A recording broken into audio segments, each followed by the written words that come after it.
नमस्कार।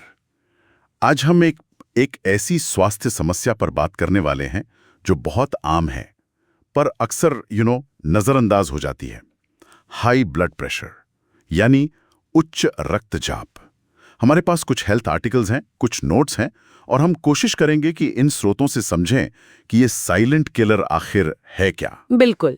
देखिए, आसान भाषा में समझें तो हाई ब्लड प्रेशर का मतलब है आपकी जो नसें हैं, धमनियां, उन पर खून का दबाव वो लगातार नॉर्मल से ज्यादा बना रहता है। और जैसा कि आपने जो स्रोत भेजे हैं उनमें भी बार बार कहा गया है, अगर ये लंबे समय तक रहे ना तो दिल, किडनी, दिमाग, इन जरूरी अंगों पर बहुत असर पड़ता है। मतलब बोझ बढ़ जाता है। तो ये नॉर्मल कितना होता है और मतलब कब हमें चिंता करनी चाहिए? जैसे वो नंबर होते हैं ना 120/80। हाँ, वो आइडियल मानते हैं शायद। हाँ बिल्कुल, 120/80 mmHg अच्छा। या उससे थोड़ा कम। हाँ। इससे सामान्य माना जाता है। दिक्कत तब शुरू होती है जब ब्लड प्रेशर लगातार मतलब बार बार नापने पर 140/90 mmHg या उससे ऊपर रहने लगे। उसे हम हाई ब्लड प्रेशर कहते हैं। हाँ हाँ। और एक बात और, अगर कभी ये रीडिंग 180-120 mmHg से भी ऊपर चली जाए तो वो फिर एक मेडिकल इमरजेंसी होती है। हाइपरटेंसिव क्राइसिस कहते हैं उसे। आपके एक नोट में इसका जिक्र था। अच्छा। हाँ, और इसे ये साइलेंट किलर क्यों कहते हैं? आपके एक लेख में पढ़ा कि इसके लक्षण पता ही नहीं चलते अक्सर। ये बात थोड़ी डराने वाली है। हाँ, ये बहुत बहुत अहम पॉइंट है। ज्यादातर केस में क्या होता है, हाई बीपी का कोई साफ लक्षण दिखता ही नहीं है। मतलब इंसान को सालों साल पता ही नहीं चलता कि उसे ये दिक्कत है, इसीलिए इसे साइलेंट किलर कहा जाता है। अच्छा। हाँ, कभी कभार हो सकता है कि सिर दर्द हो या चक्कर आए, कभी सीने में हल्का दर्द, नाक से खून आना, थकान लगना, धुंधला दिखना, ऐसे कुछ संकेत हों। पर ये इतने आम से लगते हैं कि लोग ध्यान नहीं देते। सही बात है। और इसकी यही जो खामोशी है ना, इसीलिए रेगुलर चेकअप इतना जरूरी हो जाता है। तो ये होता क्यों है, मतलब पनपता क्यों है ये खामोशी से? आपने जो स्रोत भेजे उनमें लाइफस्टाइल पर बहुत जोर था। क्या वजन, खान पान, स्ट्रेस, यही सब मुख्य कारण है? हाँ, काफी हद तक यही बात है। कुछ मामलों में तो ये जेनेटिक होता है, मतलब परिवार में चला आ रहा है। लेकिन ज्यादातर मामलों के पीछे हमारी आज की जीवन शैली ही है। आपके भेजे लेखों का निचोड़ भी यही है। खाने में नमक ज्यादा होना, वजन बढ़ना या मोटापा, फिजिकल एक्टिविटी की कमी, मतलब बैठे रहना ज्यादातर, हाँ। लगातार तनाव, स्ट्रेस, खासकर आजकल की भागदौड़ वाली जिंदगी का, धूम्रपान करना, शराब ज्यादा पीना, ये सब बड़े कारण हैं।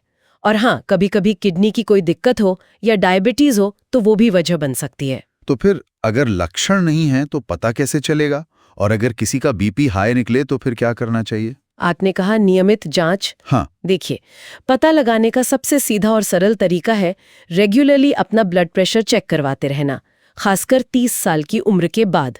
ठीक है। आजकल तो घर पे भी डिजिटल मशीनें आती हैं, उनसे भी कर सकते हैं, या फिर डॉक्टर के पास जाकर। ये बहुत आसान है।